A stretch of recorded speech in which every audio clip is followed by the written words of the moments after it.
नमस्कार मंडळी, चला तर आज आपण खव्याचे गुलाबजाम बनवणार आहोत। तर अगदी रसरशीत हे गुलाबजाम आणि झटपट होतात। तर चला आपण आता गुलाबजाम बनवूया। तर गुलाबजाम बनवण्यासाठी मी इथं एक मोठं ताट घेतलेलं आहे। त्यात मी अर्धा किलो खवा घेतलेला आहे। तर खवा ताजा आणि फ्रेश घ्यायचा आहे। इथं अर्धा किलो खवा घेतलेला आहे। आता आपल्याला हातानेच याला छान मळून घ्यायचं आहे।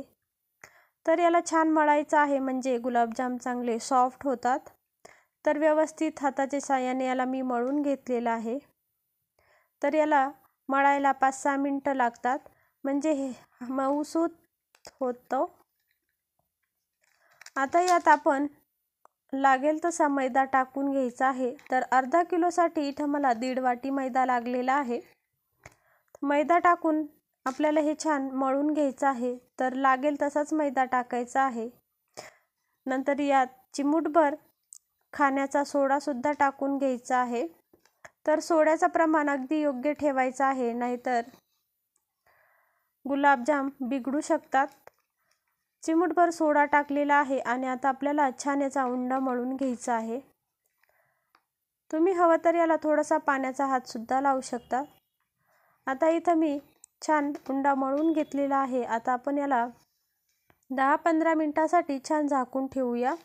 तोपर्यंत इकडं पाक बनवून घेऊया। तर पाक बनवण्यासाठी इथं मी 2 वाट्या साखर घेतलेली आहे आणि त्यात 3 वाट्या पाणी टाकलेलं आहे आणि छान आता आपल्याला याचा पाक तयार करून घ्यायचा आहे।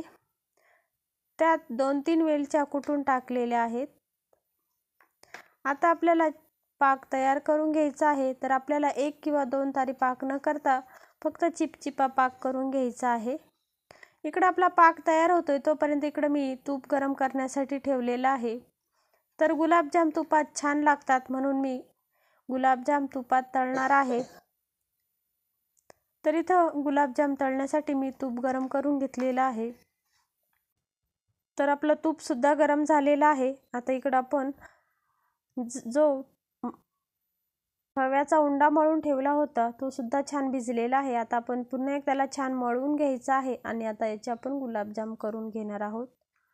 तर हलक्या हाताने छान याचे सॉफ्ट असे गुलाबजाम वळून घ्यायचे आहे। क्रॅक न जाता वळायचे आहेत म्हणजे छान तळता येतात आणि त्याला चिरा पडत नाही। तर मस्त आपले गुलाबजाम इथं मी वळून घेत आहे। एकीकडे तूप सुद्धा तापत आहे आणि पाक सुद्धा आपला तयार झालेला आहे। आता मी गॅस बंद करते। आता आपण गुलाबजाम तळून घेणार आहोत। तर आपला पाक तयार झालेला आहे।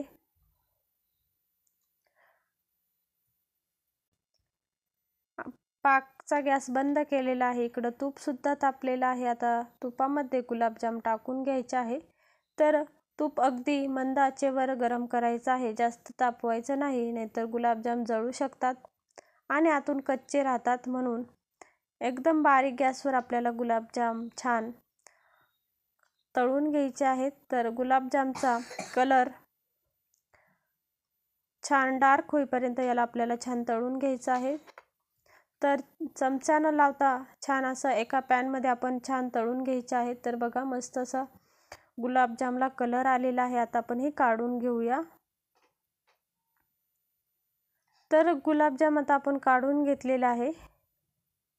बाकीचे राहिलेले सुद्धा गुलाबजाम आता मला तळून घ्यायचे आहे।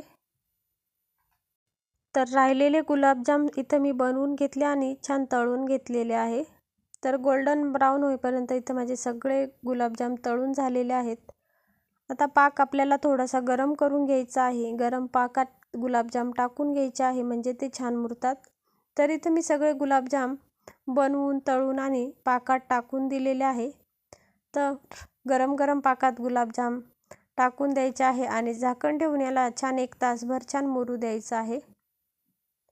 तर 1 तासानंतर आपले गुलाबजाम छान मुरलेले आहेत बघा। तर अगदी रसरशीत असे गुलाबजाम आपले तयार झालेले आहेत। आता ती मी एका बाउलमध्ये काढून घेते। बघा किती छान आपले गुलाबजाम तयार झालेले आहेत। तर चवीला सुद्धा खूप छान लागतात आणि भन्नाट लागतात। तर बघा आपले गुलाबजाम तयार झालेले आहेत। तर तुम्हाला मी एक तोडून दाखवते। तर अगदी रसरशीत असे झालेले आहेत. तर बघा किती छान आतपर्यंत रस गेलेला आहे. तर आतपर्यंत पाक मुरलेला आहे त्यात. तर मस्त आपले गुलाबजाम तयार झालेले आहेत. तर तुम्ही सुद्धा असे गुलाबजाम एकदा नक्की बनवून बघा आणि चॅनलवर नवीन असाल तर जरूर सबस्क्राईब करा. धन्यवाद.